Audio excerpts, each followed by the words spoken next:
บัดที่นี่นะทั้งบ่จิตว่าสิเอาช่องมีนามาเปลี่ยนชื่อเป็นช่องบ่จิตแล้วป่ะเจ้ามีความคิดเห็นยังไง ก็ดีเหมือนกัน เดี๋ยวคันป้าปะ ถ้าไว้ก็บ่ได้หยัง คันป้ากับบ่ได้เด้อพี่น้ แต่ อง ก็คุดยันตรงที่ว่าเฮาบ่ได้ลงคลิปแล้วยันมันหยังก็ปิดโฆษณาไว้ ที่โฆษ นะ ณา แล้วบัดนี้บัดยกให้เจ้าอยู่ว่าใครแน่พอได้ลงตื่นตัดไป บัดนี้น่ะเป็นหยังก็สิว่าในนี้คือทั้งบ่จิตน่ะสิเปลี่ยนชื่อของทั้งสายมีนามาเป็นชื่อของบ่จิตคันบ่จิตยังเอาคลิปของบ่จิตลงช่องของสายมีนานี่บ่จิตย่านมันมีปัญหาตามหลังแม่นๆสิถ่ายคลิปมันเป็นชื่อช่องของบ่จิตเองย่านพ่อแม่พี่น้อง FC ผู้ที่ว่าเพิ่นติดตามน่ะเป็นจังได๋สายมีนาคือบ่เห็นคลิปลงเลยหั่นนะพี่น้องเอ้ยอันนี้ก็สิขออนุญาตนำต่างแจ้งพี่แจ้งน้องเพราะว่าสาเหตุที่ออกมาแจ้งแบบนี้เนี่ยคือเวลาบ่จิตเอาคลิปลงแหละ FC เพิ่นก็บ่ค่อยนั่นปานใดว่าเพิ่นบ่ฮู้ได้ว่าตกลงมันเป็นสามีนาหรือว่าบ่จิตเนาะคุมช่องอยู่เดี๋ยวนี้นะมื้อนี้ทางบ่จิตก็ได้มาเว้าอย่างเป็นทางการคือนับตั้งแต่มื้อนี้เนาะพี่น้องเนาะมื้อนี้ต่อไปบ่จิตสิเปลี่ยนจากสามีนามาเป็นชื่อของบ่จิตเนาะช่องสำห้องเด้อพี่น้องเด้อเนาะช่องสำห้องคุณแดเดียวสิพยายามถ่ายคลิปเนาะคนเดียวคุ้มช่องบัดนี้พี่น้องเลยแต่หากว่าเว้าขออนุญาตนำเนาะการงานผู้รักผู้ใหญ่เพิ่นมอบหมายงานให้แหละเราสามารถถ่ายได้คลิปได้บ่จิตก็สิปั่นลงช่องนั่นแน่ช่องนี้แน่สาธุกันว่ามีโฆษณาก็สิเก็บเนาะเก็บส่วนนั้นมาไว้ให้กับทางสายวินาโฮมซื้อโทรศัพท์นี่แหละกันบ่ใส่เกินไปนะบ่จิตสิเปลี่ยนช่องเดิมมาเป็นชื่อสามีนาคือเก่าเด้อพี่น้องเด้อเนาะคันว่าสายเกินไปเนาะให้สามีนาเป็นตั้งใหม่แต่ว่าเพื่อสิผ่านนี่ เป็นไงเนาะ บ่แม่นง่ายเนาะเฮาสิได้ยากนั่นยากนี่อีกนะทั้งอาจารย์แล้วก็ว่าอยู่พี่น้องเนาะซูมื้อนี้มันยากแล้วก็ในเรื่องการเกาะที่อยู่นี่มันก็ยากในเรื่องการตั้งทบิดนี่มันก็ยากคือกลัวเก่าแล้วพี่น้องเดี๋ยวนี้ก็ได้เพราะฉะนั้นจังว่าคันว่าบ่สายเกินไปเด้อพี่น้องเด้อเนาะคันบ่สายเกินไปเดี๋ยวสิเปลี่ยนกลับเนาะคันว่ามันช้าเนาะคันว่ามันช้าก็ถือว่าฝาก FC เนาะอยากเห็นสายมีนาก็เขามาเบิ่งช่องของบ่จิตได้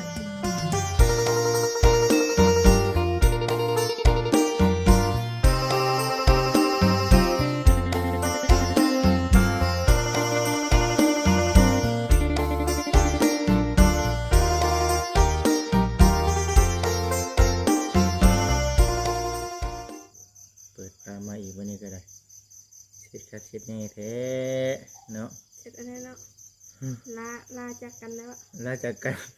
7 ปี ก็ได้จากกันไปเฮ็ดหยังไงจักปีโทรศัพท์เครื่องนี้ 7 ปีปลายแล้ว 7 ปีปลายว่าซั่นเป็น ผ่าน จัง มา ได๋ หลายอย่างเลย มาหลายอย่างนะผ่านหยังลูกเดียวแท้มาทำมาหลายอย่าง ได้ผัวก็ย้อนดาว อันนี้ได้ได้บ่เป็นตาคอยมันเป็นหยังเดี๋ยวนี้ฮะมันสิเป็นหยังคือยังใหม่อยู่ ใหม่เนี่ย มันเป็นหยังเอาเว้าตรง ใหม่วะ ๆ ตัว เปิดหน้าจอกับเจ๊เปิดหน้าจอ ใหม่แต่ข้างใน อืม ข้างนอกเอ้ยงามแต่งามข้างนอกข้างในเป็นมักเดือคือคนเว่าดีเนาะ เป็นไงให้มึงเดือมันคือว่าพี่จะฮะ นี่พี่น้องเอ้ยดิ สิเตะออกแล้วนี่เจะต้องเปิดหน้าจอน้ำนี่ เอามันก็ใช้ได้อยู่ เบิ่งหาใช้ได้อยู่บ่นี่ ใช้ได้แต่ว่า นี่ดิ อันนั้นแต่ว่าโทรแบบเฟซนี่มันก็อยากค้างแล้ว ป้า มันเหียได้ก็เห็นอะไรอย่างมันเอาเลย อุ้ยมันคือเป็นอย่างนี้ เฮ็ดได้ มันแตกอยู่บ่นี่มันอยากกินเนี่ยพี่น้องเอ้ยมึงเนี่ย 7 ปีปลายเนาะเจ้าก็เลย 7 ปีบ่นี่ 7 ปี มันเป็นหยังมันตกบ่หรือว่าจังไรขอถามตรง เนาะมันบดคุณเลยเนาะไม่ได้ตก คุณ เนาะคอยรักษาดีคือจังเลย ๆ คอยใช้โทรศัพท์ไม่ได้เฮ็ดเฮียคือเจ้าได้โทรศัพท์คอยเห็นบ่มันแตก ตัวจับเห็ดเวียกเนาะ ขนาดไปติดฟิล์มได้นี่ อืม มันไม่ได้แตก ถือว่า ถนอมอยู่ว่าใจสุดท้ายในมือนี้ก็มาฮอด ถือว่าคือมื้อนี้พี่น้องเอ้ยเนาะคือมื้อนี้ทางบ่จิตก็สิมาแจ้งเลยหันนะพี่น้องเอ้ยเนาะมาแจ้งเลยตัวนี้ก็มาบวกกับโทรศัพท์สามีนานี่แหละพี่น้องเอ้ยเนาะก็คิดอยู่คิดน้ำอยู่นะพี่น้องเอ้ยว่าสิได้แจ้ง ถึงเด็กว่า นะ สิได้แจ้งพ่อแม่พี่น้อง FC แนวใดเนาะว่าซั่นนะพี่น้องเอ้ยเพราะว่าเฮาเห็นโทรศัพท์ทางมีนาเนี่ยมันเป็นแบบนี้แหละมันบ่สามารถถ่ายคลิปได้เนาะพี่น้องเนาะมันบ่สามารถที่จะจับมาถ่ายคลิปและอากาศร้อนปากของปงๆไปนี่นะบ่สามารถสิถ่ายคลิปได้ ขนาดโทรออก แม่ โทรออกเบิ่งนั่นเบิ่งนี่ก็ยังบ่ได้เบิ่งปานใดว่า มีแต่ว่าโพสต์เด็กๆหน่อยๆอยู่น้ำเฮือนน้ำซานพอได้แบบว่าแก้ไข พอ ไป ได้ดิน แม่น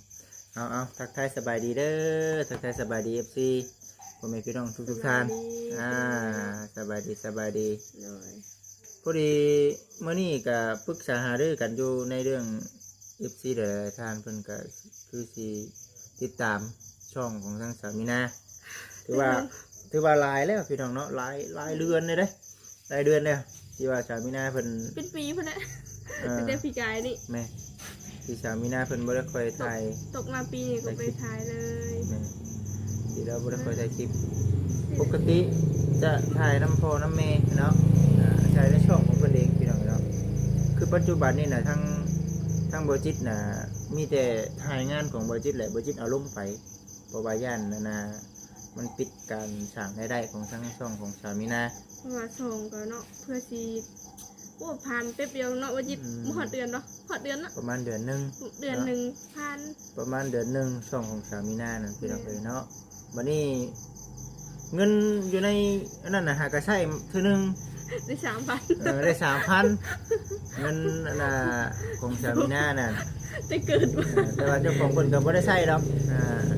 นี่แต่บ่จิตนี่แหละพี่น้องได้ใช้ เฮ็ดมือ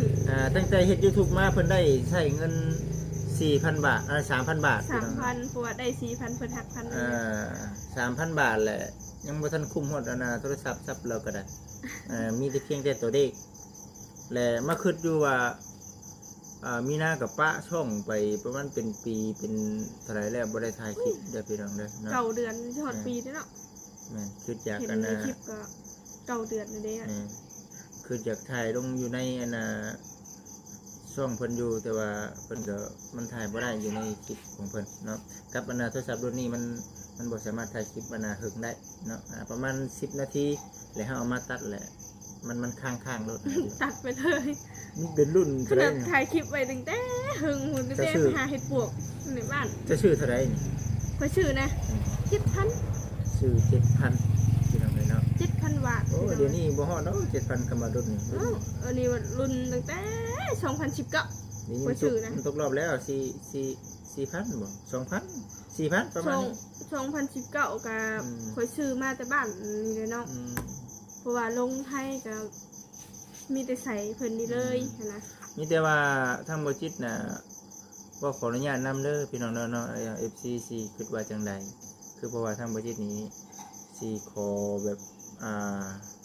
ยึดแล้วบาดพี่น้องเอ้ยเนาะ ยึดทรงไว้ ยึดช่อง ยึดช่องนี่สิมาเปลี่ยน แต่ว่าสามีนานี่บ่มั่นใจเด้อพี่น้องเด้อเนาะบ่มั่นใจว่าเพิ่นสิได้ถ่ายคลิปน้ำพ่อน้ำแม่น้ำครอบน้ำครัวหรือบ่เพราะว่ามันโทรศัพท์เพิ่นถ่ายบ่ได้กันสิอาศัยโทรศัพท์บ่จิตก็มีแต่เครื่องเดียวที่ทาง FC เบิ่งนี่แหละเครื่องที่สองก็คือพ่อแม่พี่น้องคือกันพ่อนี่อันนั้นผัวนี่ก็คือกันผัวก็ได้เนาะนี่เด้พี่น้องเอ้ยเนาะแตกบ่ได้ซั่นนี่ ยังดีที่ว่าพระอาจารย์เพิ่นชื่อให้เนาะ แม่นที่ว่าตัวนี่เนี่ยมันเป็นตัวทั้งพระอาจารย์เพื่อชื่อให้บางที่แล้วนี้บางอะไรก็ปีที่ผ่านมาเนาะนั่นแหละนี่คือทั้งพระอาจารย์เป็นสาธุเนาะทั้งพระอาจารย์เพื่อชื่อให้ บ่จิตคอยจักโดนไปสังหัวคือบวม มันแนวมีเนื้อกัดบ่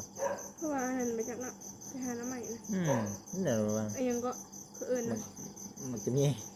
แน่บวมเลยพี่เนาะ เศษแป้งน้ำ เลย คันบ่ คันเลย เดี๋ยวจะเอาแนวแป้งทาใส่ถือว่าตะกี้สามารถเอาเครื่องนี้ถ่ายคลิปน้ำได้ในพี่น้องเนาะแต่ว่าบนบ่สามารถถ่ายคลิปได้แล้วมีแต่อาศัยเครื่องเดียวของบจิตก็ได้ แต่ว่าบจิตยัง ยังโชคดีที่มีเครื่องปัจจุบันนี้เนาะเครื่องนี้พอได้แต่อันน่ะสิว่าจะได้อ่าเออ ฮะ ได้ยังน่ะอ่า ค่อยได้10,000 อ๋อ คนได้เก่าเศษเนาะปอง15วัดว่าถือ เออ เอาแม่อยากได้ยังน่ะ เอ้ยเนาะ เอากระเล่มนั่น อ่า อย่า ถือ เล ได้ ยเนาะ 10,000 แม่น เอ้าจมมาบ่มีเงินไปซื้อโทรศัพท์ไป มันบ่พอ โอ้ยเนาะ มันบ่พอถึกเลขกับพี่น้องเอ้ย เพิ่นถือได้10,000ได้ใช้เก้า 900,000 800,000เพื่อหักค่าหนี้ค่าสินเจ้า ว่าครูได้จิตดี แสดงว่า900,000ซั่นเนาะ ซื้อเบิด50,000ข่อยน่ะ อืมเก่งนะ ส่งเงินพ่อได้ข่อยน่ะ เฮ้อไปซื้อโทรศัพท์ได้เฮ้ยอืม โอ้โหจะสิตื่มให้บ่จ้ะตื่มให้ข่อยแม่ข่อยสิไปซื้อนี่ เอาอยู่ดอกมาบัดนี้มาเอาบัดนี้เด้อพี่น้องเด้อเนาะเรื่องอนาข่าวดีเพิ่นถูกได้กะผ่านไปบัดที่นี่น่ะทั้งบ่จิตว่าสิเอาช่องมีนามาเปลี่ยนชื่อเป็นช่องบ่จิตแล้วป่ะเจ้ามีความคิดเห็นยังไง ก็ดีคือกัน เดี๋ยวคันป้าปะ ฝากไว้ก็บ่ได้หยัง คันป้าก็บ่ได้เด้อพี่น้อง แล้วก็ทุดยันตรงที่ว่าเฮาบ่ได้เอาลงคลิปแล้วยันมันหยังก็ปิดโฆษณาไว้ ที่โฆษ นะ ณา แล้วบัดนี้บัดยกให้เจ้าอยู่ว่าใครได้บ่ได้ลงตื่นตัดไป บัดนี้น่ะเป็นหยังก็สิว่าในนี้คือทั้งบ่จิตน่ะสิ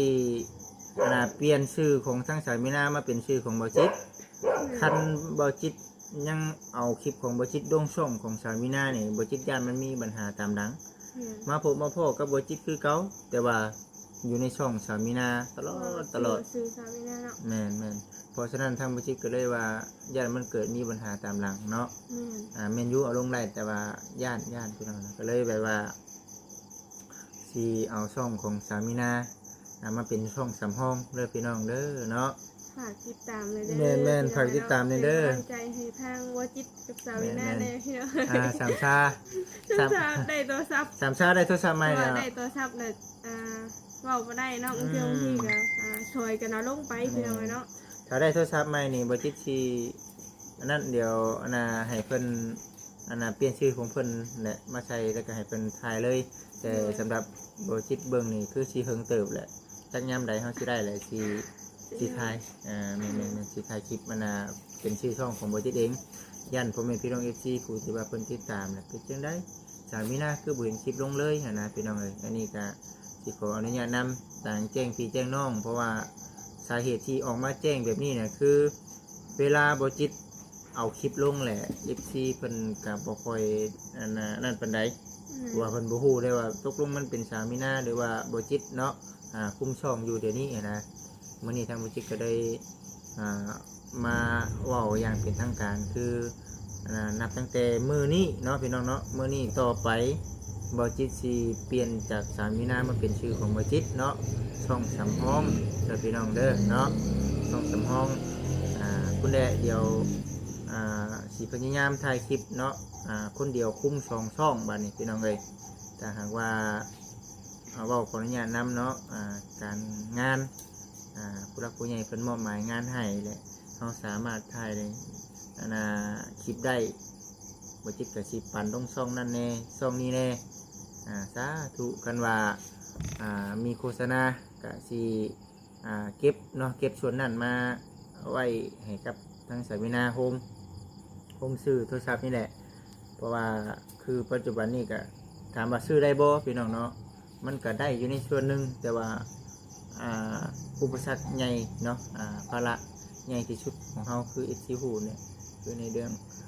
รถยนต์พาหนะเนาะเรายังภูมิใส่สิ่งนั้นอยู่พี่น้องเอ้ยนี่แต่ว่าให้ทั้งสามีนาFC สามีนาก็มีคือกันเนาะ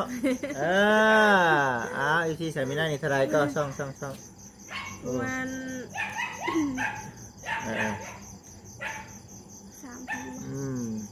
3,000 ยังโชคดีที่ว่ามันโทรหากันได้พี่น้องเนาะ ได้ก็ครับเป็นไงถ้าพออยู่ฝรั่งโทรมาได้มื้อนี้ ยังโชคดีที่มันโทรหากันได้พี่น้อง 3,000 ปลายแล้วเด้นะ 3,000เนาะ3,354 ท่าน ของทางสามีนาพี่น้องเนาะผู้ติดตามมีแต่ว่าฝาก FC มาติดตามบ่จิตเด้อเนาะทางสามีนาว่าดู ฝากติดตามบัวจิตเด้อพี่น้องเลย จะได้เปลี่ยนชื่อได้บัดนี่จะได้เปลี่ยนชื่อเป็นเบาจิต ชาแนล จิตเสน่ห์เราตามกับช่องบัวจิตตั้งลองตั้งนี่ชื่อแล้วเดี๋ยวสิหาเบิ่งพี่น้องเนาะเดี๋ยวสิหาเบิ่งจังใดก็เดี๋ยวสิอันนั้นเบิ่งเด้อพี่น้องเด้อเนาะเดี๋ยวสิขึ้นเบิ่งอยู่ บัวจิตปันเฮาคือบัวแซนเลย เอาสิวันเฮาบ่ เหมือนมันคล้ายๆกันเลยเนาะมันก็ได้คือกัน เบาจิตบ้านเฮาพี่น้องเอ้ยเอาลองเบิ่งซะเนาะลองเบิ่งเดี๋ยวสิเปลี่ยนชื่อช่องอยู่ในวงการ YouTube ก็คือสิบ่มีสาวมีนาเด้อช่อง YouTube พี่น้องเอ้ยเนาะอยู่น้ำกัน7 ปีไปโอ้ได้สุดท้ายในมือนี่ก็มาฮอด ว่ามันได้แต่ดินแบบนี้ชื่อคั่วแห้งดินี่เนี่ยมันคือคั่วแห้งนี่นี่ เอ้า เขาก็บ่สามารถ คอยระวังอยู่เนาะ โอ้ยมันในออกบ่ได้นี่ จับคุยพลอยนะคอยย่าน คอยย่านบ่ได้ดินนะก็สิว่านะเวลาใครเครื่องก็มีแต่เอาเพิ่นนี่แหละ เอาเพิ่นบ่ได้คิด แม่นคิดเงินคิดคำก็เอาเพิ่นนี่แหละ เอาถือว่าบ่เป็นหยังเนาะ แม่น สีพากันตั้งคิดตั้งใจเนาะเก็บเงินเก็บคำเด้อพี่น้องเด้อเนาะเดี๋ยวบ่สร้างคันบ่แม่นปีนี้กับปีหน้าก็มาปีนี้ยันบ่ทันแหละเดี๋ยวสิพยายามเก็บเงินเก็บคำไว้เพื่อปีหน้าคันได้เดี๋ยวว่าสิบ่ขออนุญาตนำคันบ่สายเกินไปเนาะ แม่น คันบ่สายเกินไปนำบ่สิเปลี่ยนช่องเดิมมาเป็นชื่อสามีนาคือเก่าเด้อพี่น้องเด้อเนาะคันว่าสายเกินไปเนาะให้สามีนาเป็นตั้งใหม่แต่ว่าเพื่อสิผ่านนี่ เป็นไงเนาะ บ่แม่นง่ายเนาะเฮาสิได้ยากนั่นยากนี่อีกนะทั้งอาจารย์แล้วก็ว่าอยู่พี่น้องเนาะสู่มื้อนี้มันยากแล้วก็ในเรื่องการเกาะที่อยู่นี่มันก็ยากในเรื่องการตั้งทบิดนี่มันก็ยากคือก็กลัวเก่าแล้วพี่น้องเดี๋ยวนี้ก็ได้เพราะฉะนั้นจังว่าคันว่าบ่สายเกินไปเด้อพี่น้องเด้อเนาะคันบ่สายเกินไปเดี๋ยวสิเปลี่ยนกลับเนาะคันว่ามันช้าเนาะคันว่ามันช้าก็ถือว่าฝาก FC เนาะอยากเห็นสายมีนาก็เขามาเบิ่งช่องของบ่จิตได้พี่น้องเอ้ยเนาะตะกี้แต่เดิมกับมิเตอร์เพิ่นนั่นแหละเห็นบ่3,000กับบ่จิตได้อยู่สมมุติว่ามื้อนึงเนาะสมมุติว่ามื้อนึงหรือว่า 6-7,000แหละมาเติมใส่กันแบบนี้นะสายมีนาเพิ่นเติมใส่กันอยู่ช่วงเพิ่นได้ช่วงตะกี้นี่ก็ถือว่าคักได้ได้เติมกัน วิวขึ้น ถือว่าช่องสามีนาเนาะสามารถสั่งได้ถ้าหากว่าดุมันถ่ายคลิปเนาะสามารถเป็นเงินได้เด้อพี่น้องเด้อเนาะอันนั้นจังว่า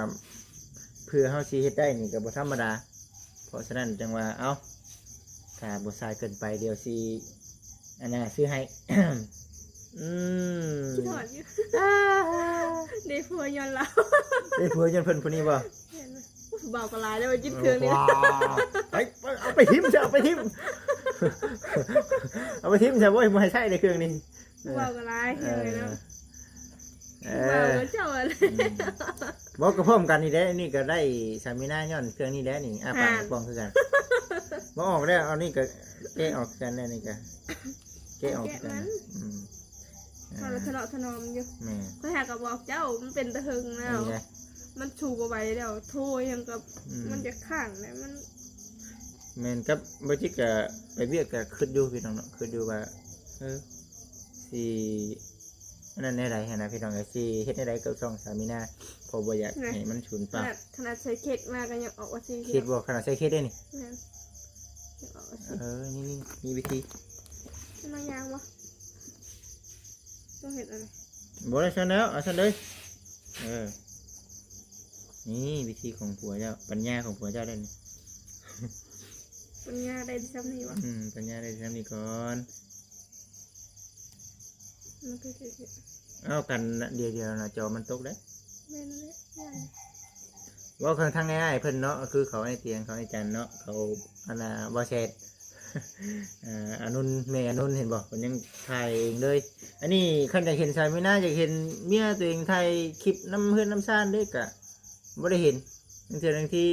มื้อนี้เพิ่นเฮ็ดหยังอ่ะนะก็ได้อยากติดตามเบิ่งว่าแต่ละมื้อแต่ละวัน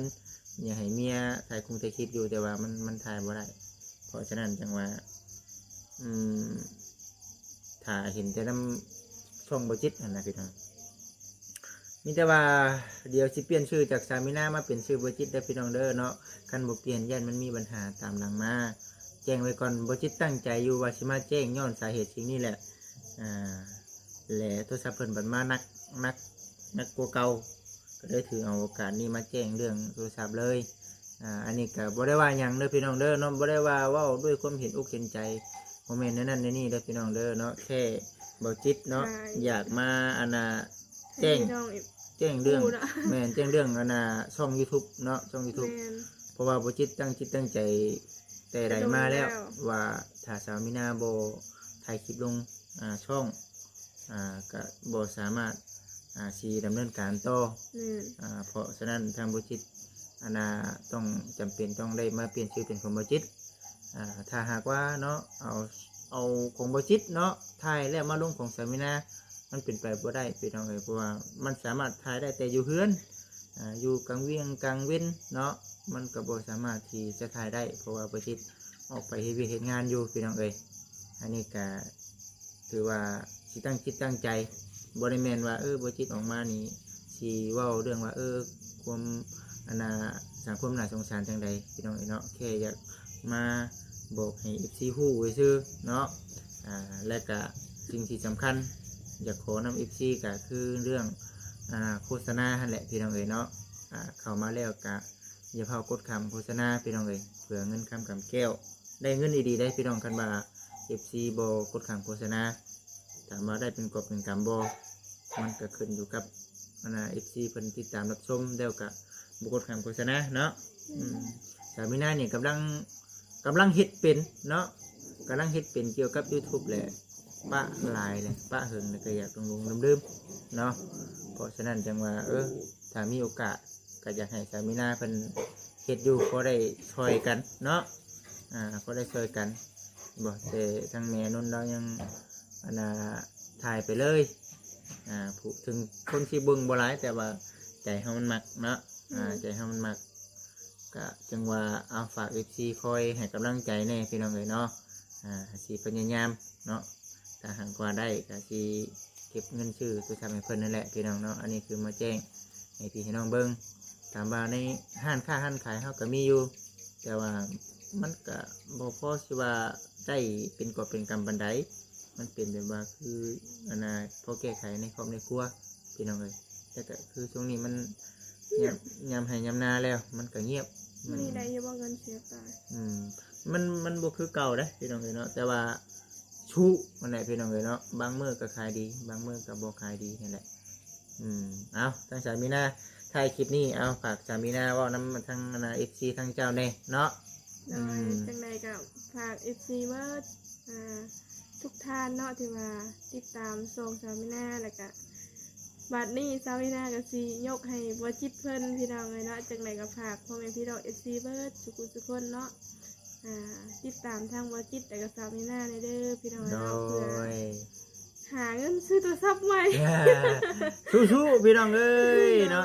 อยู่ดีมีแฮงสบายดีโอเค